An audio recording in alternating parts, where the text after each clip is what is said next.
Genesis 40. It came to pass after these things that the butler and the baker of the king of Egypt offended their lord, the king of Egypt. And Pharaoh was angry with his two officers, the chief butler and the chief baker. So he put them in custody in the house of the captain of the guard, in the prison, the place where Joseph was confined. And the captain of the guard charged Joseph with them, and he served them. So they were in custody for a while. Then the butler and the baker of the king of Egypt, who were confined in the prison, had a dream, both of them, each man's dream in one night, and each man's dream with its own interpretation. And Joseph came in to them in the morning and looked at them, and saw that they were sad. So he asked Pharaoh's officers who were with him in the custody of his lord's house, saying, "Why do you look so sad today?" And they said to him, "We each have had a dream, and there is no interpreter of it." So Joseph said to them, "Do not interpretations belong to God? Tell them to me, please." Then the chief butler told his dream to Joseph, and said to him, "Behold, in my dream a vine was before me, and in the vine were 3 branches. It was as though it budded, its blossoms shot forth, and its clusters brought forth ripe grapes. Then Pharaoh's cup was in my hand, and I took the grapes and pressed them into Pharaoh's cup, and placed the cup in Pharaoh's hand." And Joseph said to him, "This is the interpretation of it. The 3 branches are 3 days. Now within 3 days Pharaoh will lift up your head and restore you to your place, and you will put Pharaoh's cup in his hand according to the former manner, when you were his butler. But remember me when it is well with you, and please show kindness to me. Make mention of me to Pharaoh, and get me out of this house. For indeed I was stolen away from the land of the Hebrews, and also I have done nothing here that they should put me into the dungeon."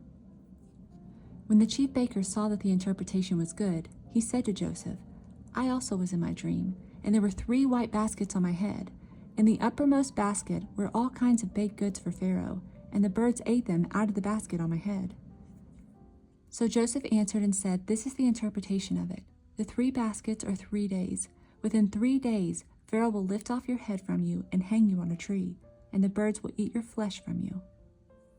Now it came to pass on the 3rd day, which was Pharaoh's birthday, that he made a feast for all his servants, and he lifted up the head of the chief butler and of the chief baker among his servants. Then he restored the chief butler to his butlership again, and he placed the cup in Pharaoh's hand. But he hanged the chief baker, as Joseph had interpreted to them. Yet the chief butler did not remember Joseph, but forgot him. Genesis 41. Then it came to pass at the end of 2 full years that Pharaoh had a dream, and behold, he stood by a river. Suddenly there came up out of the river 7 cows, fine-looking and fat, and they fed in the meadow. Then behold, 7 other cows came up after them out of the river, ugly and gaunt, and stood by the other cows on the bank of the river. And the ugly and gaunt cows ate up the 7 fine-looking and fat cows. So Pharaoh awoke. He slept and dreamed a second time, and suddenly 7 heads of grain came up in one stalk, plump and good.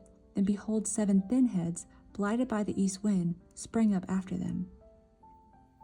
And the 7 thin heads devoured the 7 plump and full heads. So Pharaoh awoke, and indeed it was a dream. Now it came to pass in the morning that his spirit was troubled, and he sent and called for all the magicians in Egypt and all its wise men. And Pharaoh told them his dreams, but there was no one who could interpret them for Pharaoh. Then the chief butler spoke to Pharaoh, saying, "I remember my faults this day. When Pharaoh was angry with the servants, and he put me in custody in the house of the captain of the guard, both me and the chief baker, we each had a dream in one night, he and I. Each of us dreamed according to the interpretation of his own dream.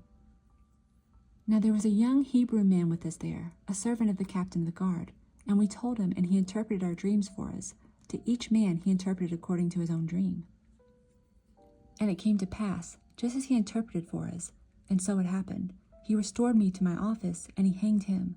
Then Pharaoh sent and called Joseph, and they brought him quickly out of the dungeon, and he shaved, changed his clothing, and came to Pharaoh. And Pharaoh said to Joseph, "I have had a dream, and there is no one who can interpret it. But I have heard it said of you that you can understand a dream, to interpret it." So Joseph answered Pharaoh, saying, "It is not in me. God will give Pharaoh an answer of peace." Then Pharaoh said to Joseph, "Behold, in my dream I stood on the bank of the river. Suddenly 7 cows came up out of the river, fine-looking and fat, and they fed in the meadow.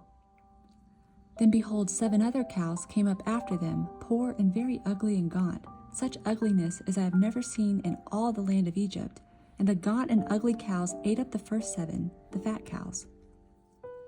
When they had eaten them up, no one would have known that they had eaten them, for they were just as ugly as at the beginning.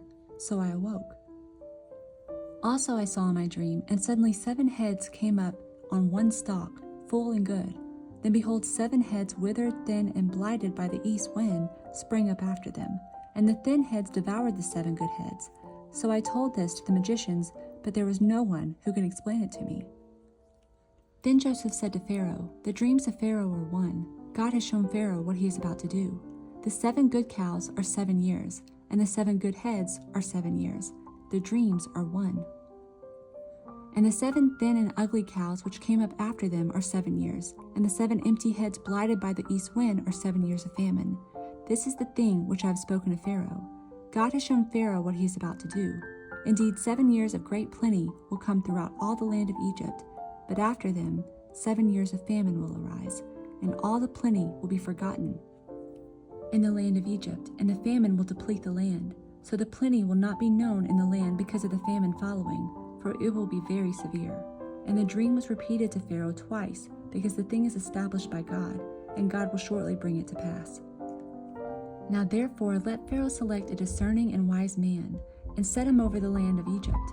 Let Pharaoh do this, and let him appoint officers over the land to collect 1/5 of the produce of the land of Egypt in the 7 plentiful years, and let them gather all the food of those good years that are coming, and store up grain under the authority of Pharaoh, and let them keep food in the cities. Then that food shall be a reserve for the land for the 7 years of famine which shall be in the land of Egypt, that the land may not perish during the famine." Proverbs 2:12. To deliver you from the way of evil, from the man who speaks perverse things, from those who leave the paths of uprightness, to walk in the ways of darkness, who rejoice in doing evil and delight in the perversity of the wicked, whose ways are crooked and who are devious in their paths, to deliver you from the immoral woman, from the seductress who flatters with her words, who forsakes the companion of her youth and forgets the covenant of her God. For her house leads down to death, and her paths to the dead. None who go to her return, nor do they regain the paths of life. So you may walk in the way of goodness, and keep the paths of righteousness. For the upright will dwell in the land, and the blameless will remain in it. But the wicked will be cut off from the earth, and the unfaithful will be uprooted from it. Matthew 14.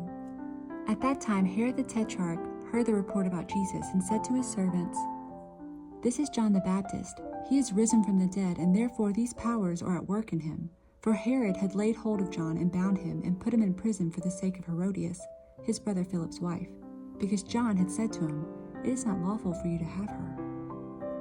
And although he wanted to put him to death, he feared the multitude, because they counted him as a prophet. But when Herod's birthday was celebrated, the daughter of Herodias danced before them and pleased Herod. Therefore he promised with an oath to give her whatever she might ask. So she, having been prompted by her mother, said, "Give me John the Baptist's head here on a platter." And the king was sorry. Nevertheless, because of the oaths and because of those who sat with him, he commanded it to be given to her. So he sent and had John beheaded in prison, and his head was brought on a platter and given to the girl, and she brought it to her mother. Then his disciples came and took away the body and buried it, and went and told Jesus. When Jesus heard it, he departed from there by boat to a deserted place by himself. But when the multitudes heard it, they followed him on foot from the cities. And when Jesus went out, he saw a great multitude, and he was moved with compassion for them, and healed their sick. When it was evening, his disciples came to him, saying, "This is a deserted place, and the hour is already late. Send the multitudes away, that they may go into the villages and buy themselves food." But Jesus said to them, "They do not need to go away. You give them something to eat." And they said to him, "We have here only 5 loaves and 2 fish." He said, "Bring them here to me." Then he commanded the multitudes to sit down on the grass, and he took the 5 loaves and the 2 fish, and looking up to heaven, he blessed and broke, and gave the loaves to the disciples, and the disciples gave to the multitudes. So they all ate and were filled, and they took up 12 baskets full of the fragments that remained. Now those who had eaten were about 5,000 men, besides women and children.